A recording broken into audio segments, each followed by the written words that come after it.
O sa pagkadungog niini sa mga tinuna na hinala sila dako ug miingon. Ang kinsa man di ay ang aron maluwas. Sa 26 si Jesus mitanaw kanila o miingon kanila, sa tao dili kini mahimo apan sa Dios ang tanan mahimo. Ang God pasabot ang kaluwasan naara gyud sa Dios. Kay ang kaluwasan ara gyud sa Ginoo. Kay kung ato ginhatagan og pagtagad, kuan ba?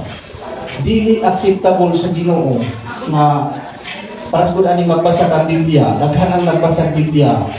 Ako sa ako ang pagbasa og Biblia sa akong pagtuo, akong analyze ba ang pagtuo.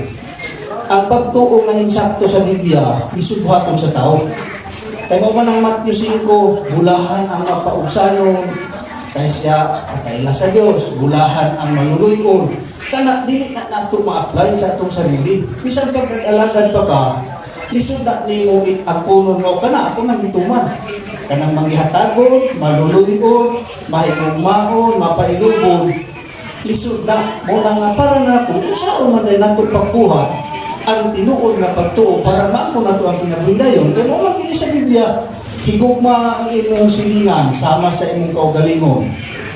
Na kana magisod man ta kay kana kung silingan masuko mabuta kay naamay maot siya kinaiya dayon di po ka ganahan di magdigim gani mo una nga ikaw punuhay nga magtuto dili na ka magambat pero wala gyud kay insakto nga trato sa iya kanang mura mo gabungol na ako din mabalansi nga usaon man dahil nato ang kaluwasan na magmagina insakto nga kaluwasan ka na mahigugmaon, maluluyon, mapailubon, manghihatagon. Kung saan man dahil nato na pag-apply, na sigurado yun nga makaangkot na kinabuhidayon. Kaya sa Biblia, daghan man nagtuo pero wala makaangkot kinabuhidayon. Kining dato, wala kaangkot. Ang mga parisyong iskriba, wala kaangkot. Kanang parisyong iskriba, matarong gani sila. Kaya kanang Matthew 5:20, imong diya nga, kung ang inyong pagtuo, dili mo labaw sa parisyong iskriba. Dili mo makasulod sa gingharian. Kung sabi nga, ang mga parisyong iskriba matarong.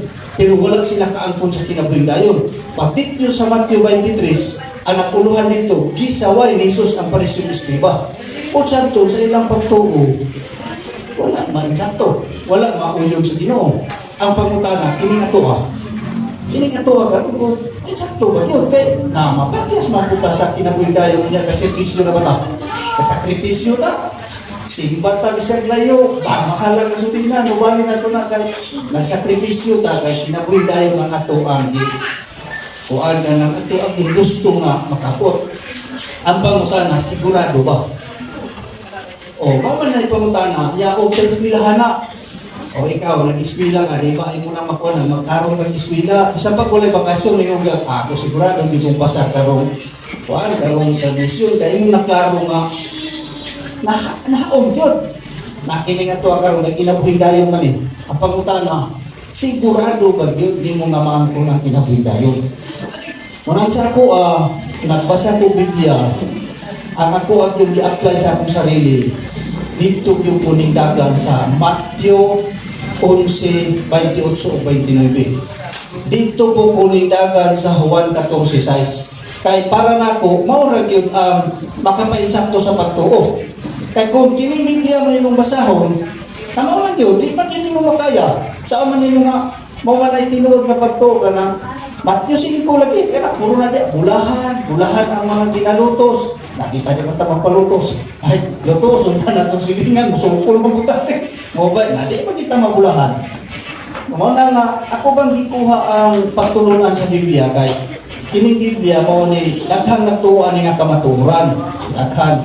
Kita po nito puta kamaturan, pero ang Biblia, ang nakasulat diri ang mga magtutuo dito sa Israel.